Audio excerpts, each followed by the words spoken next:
कामापुरम नामक एक छोटे से गांव में एक तारा नाम की लड़की अपनी मां फुलवा के साथ रहती थी।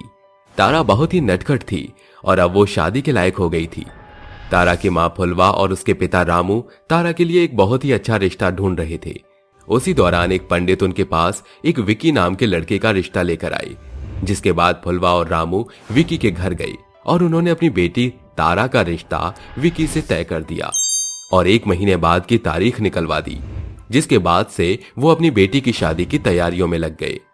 अरे बेटी तारा, जरा यहाँ पर तो आना।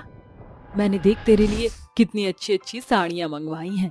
इन्हें जरा पहन कर देख ले, तुझे पसंद आ रही हैं या नहीं। अरे माँ, आपकी बेटी इतनी खूबसूरत है कि वो कुछ भी पहन ले तो उसके ऊपर खिल जाता है। आप चिंता मत करो, जो आपको अच्छा लगे वो आप खरीद लो। अरे तारा, ये तो तूने बहुत ही चोखी बात की, इसलिए अब मैं ये सभी साड़ियाँ तेरी शादी के लिए ले रही हूँ। धीरे धीरे शादी की तैयारियां करते करते शादी का समय आ जाता है और तारा के माता पिता तारा की शादी विकी के साथ कर देते हैं, जिसके बाद तारा विकी के साथ उसके घर चली जाती है। विकी की मां रमा तारा का गृह प्रवेश कराती है, जिसके बाद तारा अपने ससुराल में बहुत ही हंसी खुशी से रहने लगती है। ऐसे ही धीरे धीरे तारा की शादी को 3-4 साल हो जाते हैं और उसे अब एक प्यारा सा बेटा भी हो जाता है, जो तारा से भी ज्यादा नटखट होता है और घर के सभी लोग उससे बहुत प्यार करते हैं। सब कुछ अच्छा चल रहा होता है, तभी एक दिन विकी को एक फोन आता है। फोन पर एक आदमी विकी से कहता है, अरे भैया भैया जल्दी से यहाँ आ जाओ, नहीं तो ये लोग मुझे मार देंगे। अरे रोहन, रोहन क्या हुआ तुझे? बोलना रोहन, क्या हो गया? फोन पर विकी का छोटा भाई रोहन बहुत ही परेशानी में होता है, जिसकी आवाज सुनकर विकी बहुत परेशान हो जाता है और तभी उसके फोन पर एक एड्रेस के साथ साथ एक धमकी लिखी होती है, अगर समय पर इस पते पर नहीं पहुंचा तो तेरे भाई को जान से मार दूंगा। यह सब देखकर वो बिना सोचे समझे उस एड्रेस पर जाने के लिए निकल जाता है।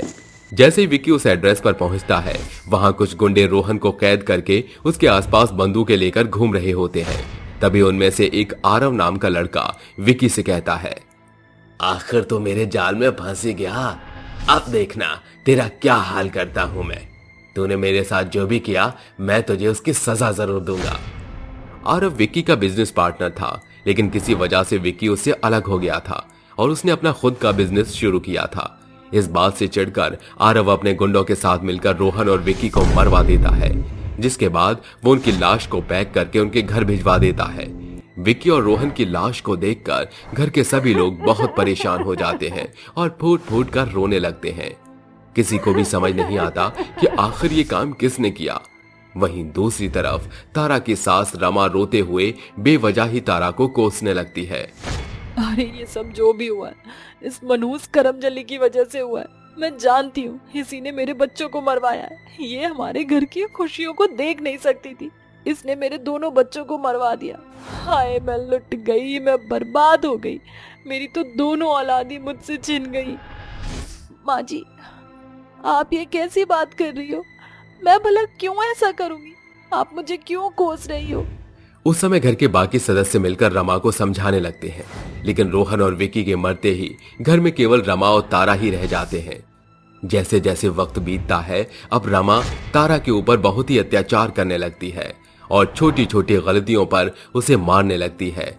एक दिन तारा आंगन में बैठी हुई बर्तन धो रही थी, तभी उसका मुन्ना दूध के लिए जोर जोर से रोने लगता है।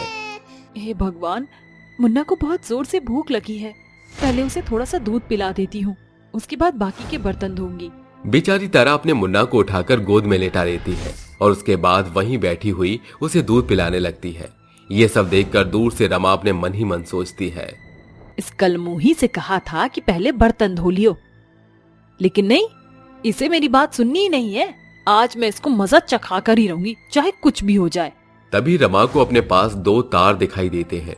वे उन्हें उठाती है और स्विच में लगाकर तारा की तरफ ले जाने लगती है। ऐसा करंट लगाऊंगी ना कि जिंदगी भर हमेशा याद रखेगी। जैसे ही रमा तारा के पास पहुंचने वाली होती है, गांव के कुछ लोग आकर उसे अचानक से रोक लेते हैं और उसे कहते हैं, अरे ये तुम क्या कर रही हो? मारोगी क्या उसे?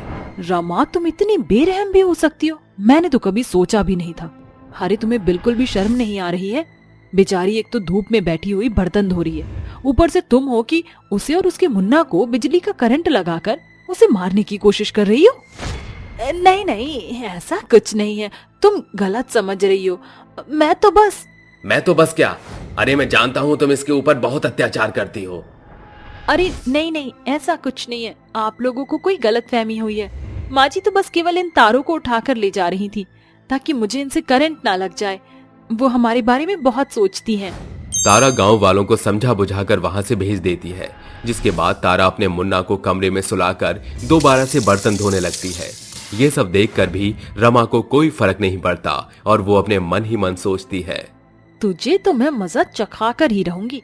मैं जानती हूँ गांव वालों के सामने मुझे बचाकर तू महान बन गई, लेकिन तू भी याद रखियो, मेरा नाम रमा है, रमा।